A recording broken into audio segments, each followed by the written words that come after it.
વડોદરા શહેર ભાજપ પ્રમુખ જયપ્રકાશ સોનીનું મોટું નિવેદન સામે આવ્યું। તેમણે કહ્યું કે અમદાવાદ, સુરત, રાજકોટ કરતાં વડોદરા વિકાસમાં પાછળ છે। પાલિકાના અર્બન ઇનોવેશન ઇન્ફ્રા સમિટમાં તેમણે આ નિવેદન આપ્યું। કહ્યું કે વડોદરા ધીમી ગતિએ આગળ વધતું શહેર છે। વડોદરા શહેરના ઝડપથી વિકાસ માટે પ્રયત્નશીલ રહેવું પડશે।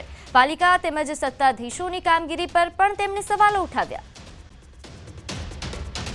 વડોદરાનું ડેવલપમેન્ટ બીજા બધા શહેરો કરતાં કેમ આપણે થોડા પાછળ છીએ એવું લાગ્યા કરે, કારણ કે અમદાવાદ પણ જોવાનું થાય, સુરત પણ જોવાનું થાય, રાજકોટ પણ જોવાનું થાય, પ્રવાસ પણ ઘણા કરતો હોય, એટલે મને આઈડિયા એવો આવે કે આવું કેમ છે।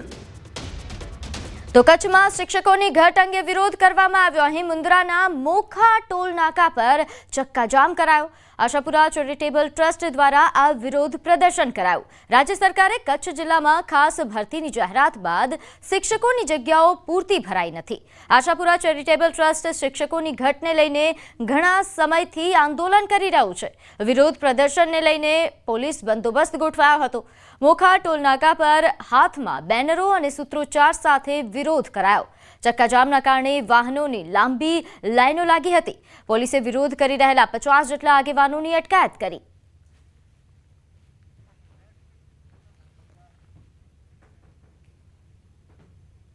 સુરતના હજીરા વિસ્તારમાં યુવકની ક્રૂર હત્યાનો મામલો સામે આવ્યો છે। હાથ પગ બાંધીને હત્યા કરાયા હોવાના સમાચાર। બોથડ પદાર્થ મારીને હત્યા કરવામાં આવી। હત્યા કરી મૃતદેહને જાડીઓમાં ફેંકી દેવામાં આવ્યો હતો। મૃતક 24 વર્ષીય રણજીત પાસવાન હોવાનું સામે આવ્યું છે। હત્યારા હત્યા કરીને ફરાર થયા। હાજીરા પોલીસ ઘટના સ્થળે પહોંચી વધુ તપાસ હાથ ધરી છે।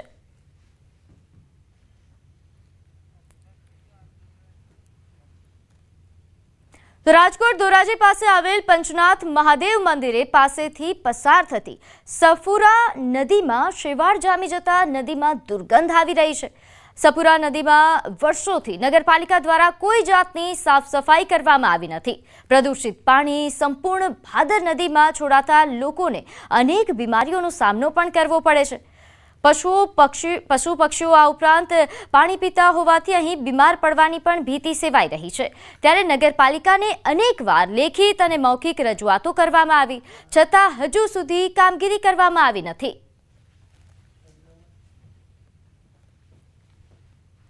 ધોરાજી શહેરની નજીકમાંથી સફુરા નદી પસાર થાય છે। આ નદીની અંદર અત્યંત ગંદકી થઈ ગયેલ છે અને પાણી જે વાપરવા લાયક નથી।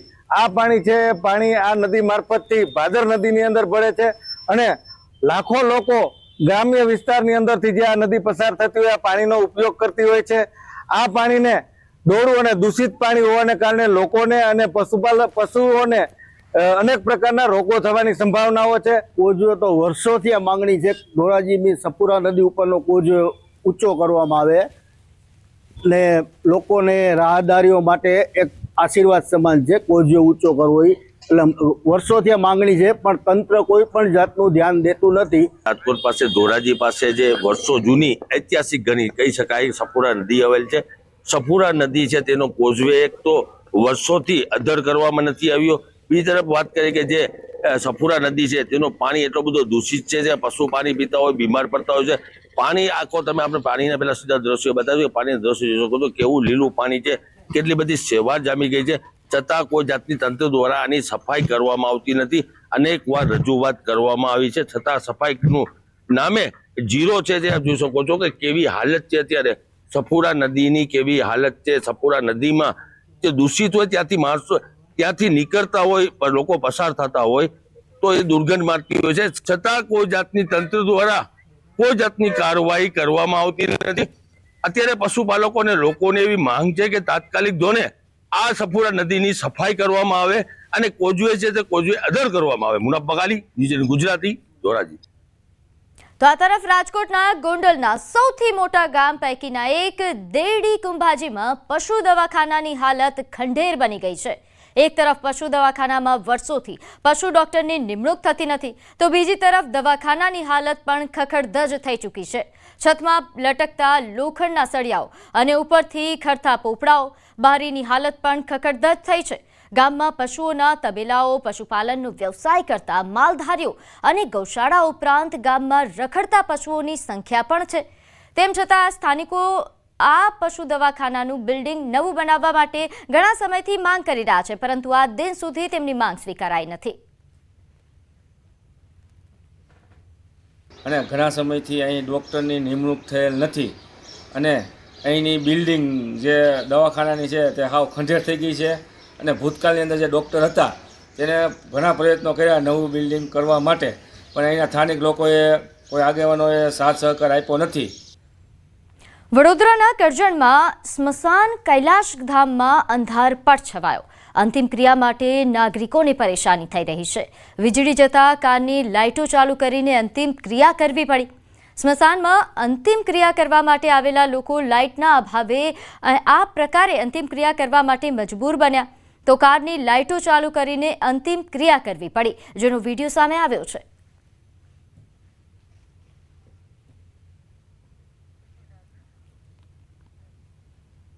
તો સુરત જેલમાંથી મુક્ત થતા ગુસ્સી ટોકના આરોપી ચીકનાનું ચકાચક સ્વાગત કરાયું. જી હા, આ પ્રકારના સમાચાર સુરતથી સામે આવ્યા છે. જાણે કોઈ હીરો કે ધર્મગુરુ આવ્યા હોય તે રીતે પગે લાગી હાડતોરા કરી આરોપીનું સ્વાગત કરાયું. કુખ્યાત ગુસ્સી ટોક આરોપી આશિષ ઉર્ફે ચીકનો પાંડે જેલમાંથી મુક્ત થયા બાદ જાણે કોઈ ફિલ્મી હીરો કે રાજકીય નેતા હોય તેમ તેનું સ્વાગત કરવામાં આવ્યું. સચિન સબ જેલની બહાર આરોપી આશિષની રાહ જોતા લગભગ 40-50 લોકો ભેગા થયા.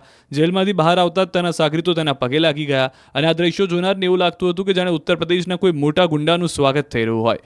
વાયરલ થયેલા વિડીયોમાં એક જેલ કર્મચારી પણ આરોપી સાથે હાથ મિલાવતો જોવા મળ્યો, જેને કારણે કાયદાના રક્ષકોની નિષ્પક્ષતા પર સવાલો ઊભા થયા. આશિષને લેવા માટે 7 થી 8 કાળી કારની કાફલો આવ્યો હતો. કાળી સ્કોર્પિયો કારમાં બેસીને આરોપીએ વિક્ટરીનો સિમ્બોલ બતાવ્યો, જાણે કાયદાની સામે પોતાની અણગમતીનો સંકેત આપતો હોય. આ વિડીયો રીલના રૂપમાં સોશિયલ મીડિયામાં પોસ્ટ થતાં જ આગની જેમ ફેલાઈ ગઈ. આરોપી આશિષ પાંડેના નામે હત્યા, અપહરણ, લૂંટ, ખંડણી, આર્મ્સ એક્ટ સહિત 26થી વધુ ગંભીર ગુનાઓ નોંધાયેલા છે. તે સુરતના અનેક વિસ્તારમાં લાલુ જાલિમ ગેંગ સાથે સક્રિય રહ્યો હતો. વિદ્યાર્થીઓ બસમાં બેસતા હતા અને ડ્રાઈવરે બસ ઉપાડતા વિદ્યાર્થીઓના જીવ અદ્ધર થયા. બસમાં પ્રવાસીઓ લેવામાં એટલી ઉતાવળ કે ભૂલી ગયા કે નીચે બાળકો છે. સાંભળો આ મહિલા બસ કંડક્ટરને, જેમણે એસટી બસમાં પ્રવાસીઓ ભરવામાં એટલી ઉતાવળ કરી કે ભૂલી ગયા કે નીચે બાળકો છે. વડોદરાના પાદરા જંબુસર રૂટ પરના એસટી બસના વિડીયો હાલ સોશિયલ મીડિયામાં વાયરલ છે. એસટી બસ કુરાલ ગામ પહોંચી ગઈ, જ્યાં સ્કૂલ જવા માટે બેગ સાથે બાળકો બસની રાહ જોઈને બેઠા હતા. એસટી બસ આવી, બ્રેક મારી, પણ થોડા બાળકો બસમાં ચડ્યા કે તરત મહિલા કંડક્ટરે બસ ઉપાડવા માટે ડ્રાઈવરને આદેશ કરી દીધો. હવે કંડક્ટર આદેશ કરે તો ડ્રાઈવર બસ ઉપાડે જ ને. ડ્રાઈવરે પણ બસ ઉપાડી દીધી અને કેટલાક બાળકો બસની સીડીઓ પર લટકતા રહ્યા, તો કેટલાકના માટે બસ છૂટી ગઈ. મહિલા બસ કંડક્ટરની આ ઉતાવળ કે બેદરકારીએ બાળકોના જીવને પણ જોખમમાં મૂકી દીધા. તો પીએમ નરેન્દ્ર મોદીના 75 વર્ષના જન્મદિવસની ઉજવણીના ભાગરૂપે નમોત્સવ યોજાયો. એનજીઓ ફેડરેશન આયોજિત આ કાર્યક્રમ રેસકોર્સ ગ્રાઉન્ડ ખાતે યોજાયો, જેમાં 150 કલાકારોએ ગીત, સંગીત, નૃત્ય, નાટક સાથે નરેન્દ્ર મોદીની સંઘર્ષ ગાથા, અહીં યશોગાથા પ્રસ્તુત કરવામાં આવી. જીવરાજભાઈ ધારુકાવાલા સુરતથી, મહામંત્રી અશ્વિનભાઈ મોલિયા, મહામંત્રી વિરેન્દ્રભાઈ. તો પ્રધાનમંત્રી નરેન્દ્ર મોદીના 75 વર્ષના જન્મદિવસની ઉજવણી, ભવ્ય ઉજવણી રાજ્યભરમાં કરવાનું આયોજન કરાયું છે. તે દરમિયાન રાજકોટના રેસકોર્સ ગ્રાઉન્ડ ખાતે અનોખો કાર્યક્રમ યોજાયો, જેમાં સંગીત, નૃત્ય, નાટક સાથે વડાપ્રધાનની સંઘર્ષ ગાથા વ્યક્ત કરવામાં આવી. વડાપ્રધાન નરેન્દ્ર મોદીના 75મા જન્મદિવસ નિમિત્તે સંપ્રતિ સેવા યજ્ઞ દ્વારા મેગા કેમ્પનું આયોજન કરાયું. સી.આર. પાટીલ સેવા પખવાડિયાની કામગીરીને તેમણે બિરદાવી. સાથે સુરત સંપ્રતિ ફાઉન્ડેશન દ્વારા આયોજન કરવામાં આવ્યું હતું, જેમાં 75મા જન્મદિવસને લઈને દિવ્યાંગોને 75 ટ્રાયસિકલ, 75 હોલ્ડિંગ વોકર આપવામાં આવ્યા. તેમજ 1100થી વધુ લોકોએ કેમ્પમાં રજીસ્ટ્રેશન કરાવ્યું છે. કેમ્પ અગાઉ પણ મેડિકલ ચેકઅપ અહીં કરવામાં આવ્યું છે. તેમજ સ્ત્રીઓના રિપોર્ટના આધારે આગળની દવાઓ કેમ્પમાં ફ્રી આપવામાં આવી. આ મેગા કેમ્પમાં ગુજરાત પ્રદેશ પ્રમુખ સી.આર. પાટીલ, રાજ્યકક્ષાના મંત્રી મુકેશ પટેલ, સાંસદ મુકેશ દલાલ અને મેયર ઉપસ્થિત રહ્યા હતા. 17મી સપ્ટેમ્બરથી 2 ઓક્ટોબર સુધી માનનીય પ્રધાનમંત્રી શ્રી નરેન્દ્ર મોદી સાહેબના જન્મદિવસથી મહાત્મા ગાંધીજી અને લાલ બહાદુર શાસ્ત્રીજીની જન્મ જયંતિ સુધી અને 25મી સપ્ટેમ્બરના દિવસે પંડિત દીનદયાળજીને પણ જન્મ જયંતિ છે એને આવરી લઈને સેવાકીય પ્રવૃત્તિઓ કરવાનું નક્કી થયું છે. સુરત શહેર અને ગુજરાત ભારતીય જનતા પાર્ટીએ એને દિવાળી સુધી લંબાવવાનું નક્કી કર્યું છે અને એના કાર્યક્રમ પહેલાંથી જ ચાલુ કર્યા છે. એમાં પૈકી આજે સપ્રતિ ફાઉન્ડેશન દ્વારા લગભગ 75 દિવ્યાંગ ભાઈ બહેનોને એક સાયકલ આપવા માટેનો પ્રયત્ન થયો છે. ગાંધીનગરના મહાત્મા મંદિર ખાતે 5મા અખિલ ભારતીય રાજભાષા સંમેલનનો શુભારંભ થયો હતો. આ પ્રસંગે કેન્દ્રીય ગૃહમંત્રી અને સહકારિતા મંત્રી અમિત શાહ ખાસ ઉપસ્થિત રહ્યા. તેમણે પોતાના ઉદ્બોધનમાં કહ્યું કે હિન્દી એ અન્ય ભારતીય ભાષાઓની હરીફ નથી, પરંતુ મિત્ર છે. ગુજરાતમાં ગુજરાતી અને હિન્દીનું સહ અસ્તિત્વ રહ્યું છે, જેના પરિણામે ગુજરાતી બાળકોની પહોંચ રાષ્ટ્રીય સ્તરે ઘણી વધી છે. દરેક નાગરિક માતૃભાષાને મહત્વ આપે અને રાજભાષાને સહયોગ આપે. કાર્યક્રમમાં મુખ્યમંત્રી ભૂપેન્દ્ર પટેલ પણ સંબોધન કર્યું હતું.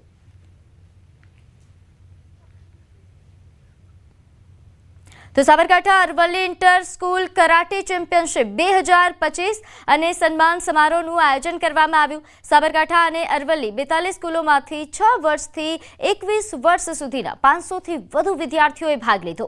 સાબરકાંઠાના ખેલાડીઓ જિલ્લા કક્ષાએ, રાજ્ય કક્ષાએ તેમજ રાષ્ટ્રીય કક્ષાએ સાથે આંતરરાષ્ટ્રીય કક્ષાએ સાબરકાંઠા જિલ્લાનું નામ રોશન કરે તે માટે આ પ્રકારના કરાટે ચેમ્પિયનશિપનું આયોજન કરવામાં આવ્યું છે. વિજેતા ખેલાડીઓને મેડલ, સર્ટિફિકેટ આપવામાં આવ્યું.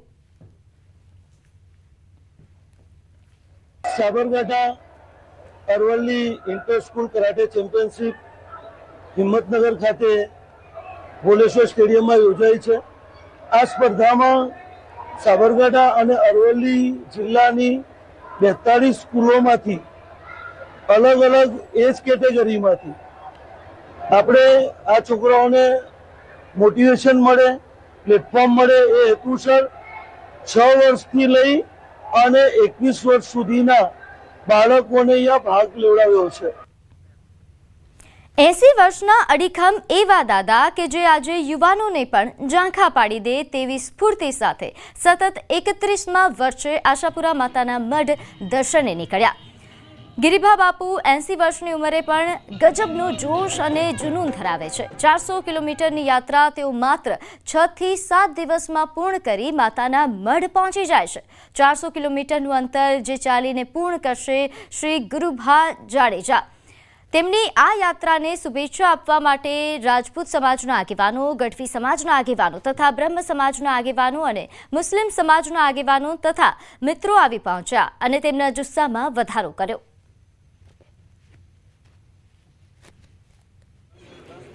ખંભાળિયા મુકામેથી ખામનાથ મહાદેવ આશાપુરા મંદિરેથી મારો 31મા વર્ષની અંદર પ્રારંભ થઈ રહ્યો છે.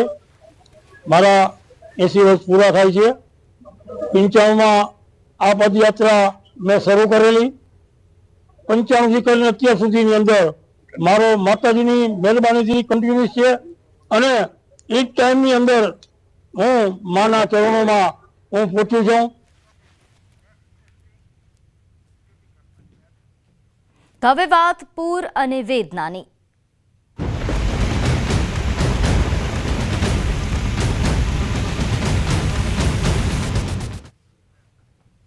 બનાસકાંઠામાં પૂર પ્રકોપની અસર હજુ પણ જોવા મળી રહી છે. 6 દિવસ બાદ પણ ઘણા ભાગો હજુ જળબંબાકાર છે. વાવ તાલુકાના ભાટવર ગામમાં હજુ પણ જળબંબાકાર છે. ન્યૂઝ 18ની ટીમ ભાટવર ગામ પહોંચી. પૂરના 6થા દિવસે પણ ભાટવર ગામના હાલ બેહાલ જોવા મળ્યા. સ્થિતિ એવી છે કે ગામમાં પાણી ભરેલા હોવાથી વાહનો જઈ શકતા નથી. તેથી લોકો હવે બળદગાડાનો ઉપયોગ કરી રહ્યા છે. તો લોકો બળદગાડા લઈને ઘર વખરી અને પશુ માટે ચારો લેવા માટે નીકળે છે. અત્યારે અમે સરહદી ભાટવર ગામમાં છીએ. બળદગાડી લઈને ખેડૂતો પોતાના ગામમાંથી બહાર આવી રહ્યા છે. જ્યાં નજર કરીએ છીએ ત્યાં પાણી જ પાણી હોય છે. કાકા જોડે વાત કરશું. બળદગાડા ઉપર ગાડી સાર લેવા આવી દે, ઢોરણ સાર નથી લેવા આવી દે. બળદગાડું લઈને જે છે તે આ પાણીમાંથી આવી રહ્યા છે. ઢોરોને ચાર લેવા જવા માટે જઈ રહ્યા છે. આ કાકા જોડે પણ આપણે વાત કરશું. કયા ગામથી તમે આવો છો? શું પરિસ્થિતિ છે કાકા? કયા ગામ? ગામ ભાટવેર. ઢોર બાર નીકળી જતા નથી. અને જોણ છે કે એકાદ દોડીને સાઈડ લેવા જાય છે ઓળખા પાણીમાંથી બાસબાસી લાવો છો કાપી માણસની જારીਆਂ અને ધોરણ છે પૂરું મતગાળ કોઈ ધોરણ છે નહીં તે કશું અને તો સરકાર સેવા કરે તો સારું છે નકા મરણ જીવન ઢોર બસામાં સાઈડ લાવીને કેવી પરિસ્થિતિ ગામમાં હજુ પાણી? પછી પાણી બારું નીકળી કરતા ડેડવેલ રોડેથી કરીને ધરણા રોડે અહીંયા ચાંય તલાવ ફરા ને એમથી ચાંય પાણી માથા ઉપરી જતું એક રસ્તે રોડેથી એક આગળ તે એકાદ પાણીમાં હેડી રહ્યા છે બળદગાડું લઈને જાઓ? બળદગાડું લઈને જાય છે બરોબર મને જીવન પણ બળદગાડું લઈને જવા છે આવીને પછી દાળવા સાધનો નહીં જતા ગામમાં? સાધન જાત જ નહીં જાય સાધન ચાય સાધન લોટવાળા બેઠા ને લોટવાળા બીજા વાતે લોટવાળા બેઠા 4 દાડા છે કોઈ અમારી સેવા આદિ કરવા કોઈ આવ્યું નથી. સરકાર તો કહે છે કે 3 લાખ ફૂડ પેકેટો મોકલે. ક્યાં મળ્યા? સરકાર તો સમજે ને તો કવરમાં તો ગામ દીઠ આલે ને ઊંઘ તો મરી જાય પાડા ખાઈ જાય ને ગરીબ તો મરી જાય ઢેંડા કરી સાહેબ ને કહા એ કહેવાનું ધંધા છૂટી. આ દ્રશ્યો આપ જુઓ. આ કાકા પોતાના પશુઓને બચાવવા માટે ચાર લેવા માટે આ ગાડું લઈને જઈ રહ્યા છે. આ ગાડાની અંદર પોતે ચાર લેવા માટે જઈ રહ્યા છે. આ સીધા દ્રશ્યો જ્યાં સાધનો નથી જઈ શકતા ત્યાં હવે આ ગાડાઓ લઈને જવું પડી રહ્યું છે. આ હાલત છે આ ગામમાં જવાના. આ પરિસ્થિતિ છે. કિશોર તુવર, ન્યૂઝ 18 ગુજરાતી.